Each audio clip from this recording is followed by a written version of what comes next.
ہاں بابن یا ایھا الرسول بلغ ما انزل الیک من ربک۔ اس آیت کے متعلق اہل تشیع کا دعویٰ ہے بلغ ما انزل الیک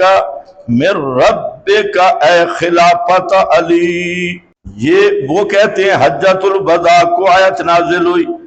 اور نبی پاک اعلان نہیں کر رہے تھے خلافت کا، ابو بکر عمر سے ڈرتے تھے۔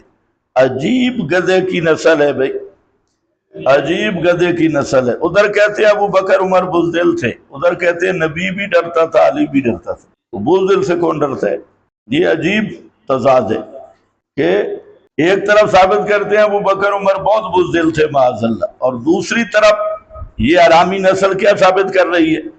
کہ اتنے بہادر تھے کہ نبی پاک جو اشجع الناس ہے وہ بھی ڈرتے تھے، اور علی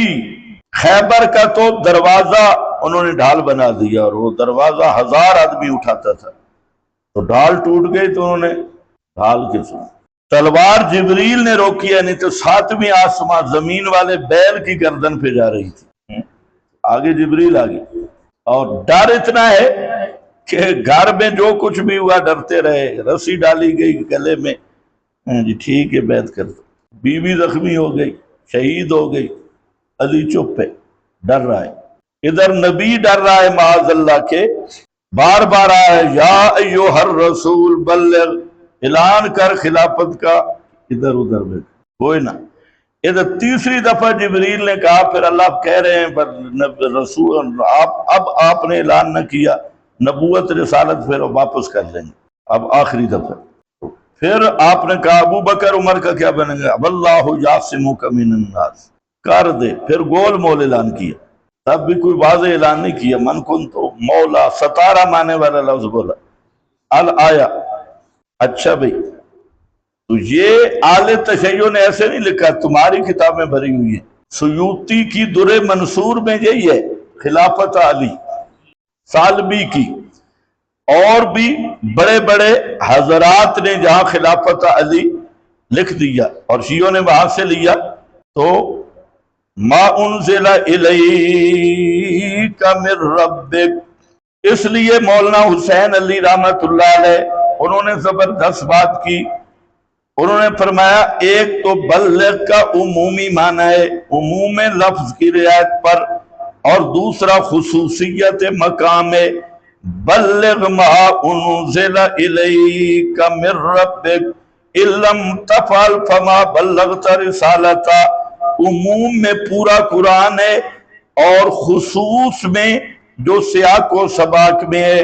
وہ کیا ہے، لقد کفر، ہاں پہلا مسئلہ جو پہنچانا ہے وہ لستم علی شیء حتی تقیموا التوراۃ والانجیل، اس کے شروع میں قل یا اہل الکتاب، او مولویو سارے کافروں، رسالت کا کیا معنی ہے، یا اہل الکتاب، او مولویو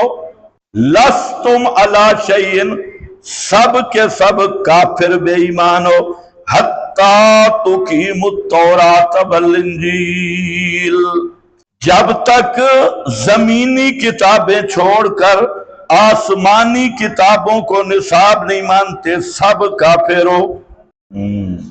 یہ مسئلہ پہنچا بلے۔ دوسرا مسئلہ تھا لَقَدْ كَفَرَ الَّذِينَ قَالُوا إِنَّ اللَّهَ هُوَ الْمَسِيحُ ابْنُ مَرْيَمَ، اور تیسرا مسئلہ لَقَدْ كَفَرَ الَّذِينَ قَالُوا إِنَّ اللَّهَ ثَالِثُ ثَلَاثَةٍ، یہ فرقان پہ لکھے ہیں یہ مسئلے، ثالث و ثلاثہ۔ اور چوتھا مسئلہ ہے اَفَتَعْبُدُونَ مِن دُونِ اللَّهِ مَا لَا يَضُرُّكُمْ وَلَا يَنفَعُكُمْ، کیسے ہے، وَاللَّهُ هُوَ السَّمِيعُ الْعَلِيمُ۔ چوتھا مسئلہ سما والا پہنچا، عیسیٰ سمیع نہیں اللہ سمیع ہے، مریم سمیع نہیں اللہ سمیع ہے، اس لیے مریم الہ نہیں، عیسیٰ الہ نہیں، اللہ الہ ہے، یہ مسئلہ پہنچا۔ یہ چار مسائل۔ تو اب اس پہ من حدثک ان محمدن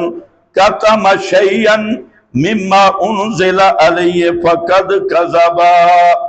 جس آدمی نے کہا کہ محمد صلی اللہ علیہ وسلم نے کوئی چیز، ایک چیز بھی چھپا دی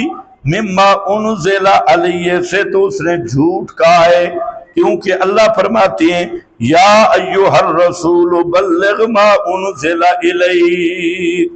ایک چیز بھی چھپائی، سمجھے کہ نہیں سمجھے؟ ایک چیز بھی چھپائی، کتم شیئا مما انزل علیہ فقد کذب، اس نے جھوٹ بولا۔ یہ روافض سبائی ٹولے پہ رد ہے، وہ یہ کہتے تھے کہ یہ جو خلافت علی کا معاملہ تھا یہ راز تھا، اللہ، جبریل، محمد، علی کے درمیان، یہ بھی بکواس انہوں نے کیا، یہ راز کی بات تھی، یہ عجیب راز ہے۔ ادھر کہتے ہیں غدیر خم پر اعلان کیا، ادھر راز ہے، یہ پتہ ہی کسی کو نہیں تھا، پھر تو سارے معذور ہیں۔ یعنی شیعہ عجیب یہودی مذہب ہے جس کی کوئی ایک کل سیدھی نہیں، سارے ڈرامے۔ فقد کذبا، لیکن کمال یہ کیا کہ اسلام کے مقابل نصاب اپنا مکمل ترتیب دے لی، اور تواڈے بچ ہی بڑھ گئے، ہاں نکل تم بھی نہیں سکتے، اندر شیعے ہیں، ادھر بھی ہیں ادھر بھی ہیں، ہر طرف ہے، ہر طرف پھیل گئے۔